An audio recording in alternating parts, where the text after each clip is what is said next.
এশিয়ার শ্রেষ্ঠত্বের লড়াই এশিয়া কাপ। এবারের এশিয়া কাপ অনুষ্ঠিত হবে টি-20 ফরম্যাটে 9 সেপ্টেম্বর থেকে সংযুক্ত আরব আমিরাতে। বাংলাদেশ ক্রিকেট বোর্ড এশিয়া কাপকে সামনে রেখে 16 সদস্যের দল ঘোষণা করেছে। চলেন দেখে নেই এক নজরে বাংলাদেশ টিমে কারা কারা আছে। ক্যাপ্টেন লিটন কুমার দাস এবং ওপেনার হিসেবে থাকছে তানজিদ তামিম ও পারভেজ হোসেন ইমন। মিডল অর্ডার সামলাবেন তাওহিদ হৃদয়, সাইফ হাসান, জাকের আলী, শামীম পাটোয়ারি, কাজী নুরুল হাসান সোহান। বাংলাদেশ টিমে স্পিনার হিসেবে থাকবে শেখ মাহিদি, রিশাদ হোসেন, নাসুম আহমেদ এবং পেস বোলার হিসেবে বাংলাদেশ টিমের এশিয়া কাপে স্কোয়াডে যারা যারা রয়েছেন মুস্তাফিজুর রহমান, তানজিম সাকিব, তাসকিন আহমেদ, শরীফুল ইসলাম, মোহাম্মদ সাইফুদ্দিন। মোহাম্মদ সাইফুদ্দিনকে আমি পেস বোলার বলতে পারি না, মোহাম্মদ সাইফুদ্দিনকে আমি বলতে পারি pace bowling allrounder. Stand by হিসেবে এশিয়া কাপের তালিকায় রয়েছেন সৌম্য সরকার, মেহেদী হাসান মিরাজ, তানভীর ইসলাম ও হাসান মাহমুদ। চমক বলতে 2025 এশিয়া কাপে সাইফ হাসান, নুরুল হাসান সোহান ও নাসুম আহমেদের অন্তর্ভুক্তি।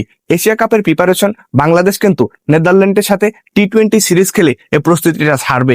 এশিয়া কাপের প্রস্তুতি নেদারল্যান্ডের সাথে 3 ম্যাচ টি-20। এশিয়া কাপের গ্রুপ বিতে রয়েছে বাংলাদেশ, আর এই বাংলাদেশের প্রতিপক্ষ শ্রীলঙ্কা, আফগানিস্তান, হংকং। এবারের এশিয়া কাপ টিমটা কেমন হয়েছে, আপনি কাকে মিস করছেন বা কাকে ইনক্লুড করলে কেমন হতো, সামগ্রিক বিষয়টাকে আপনি কিভাবে দেখছেন?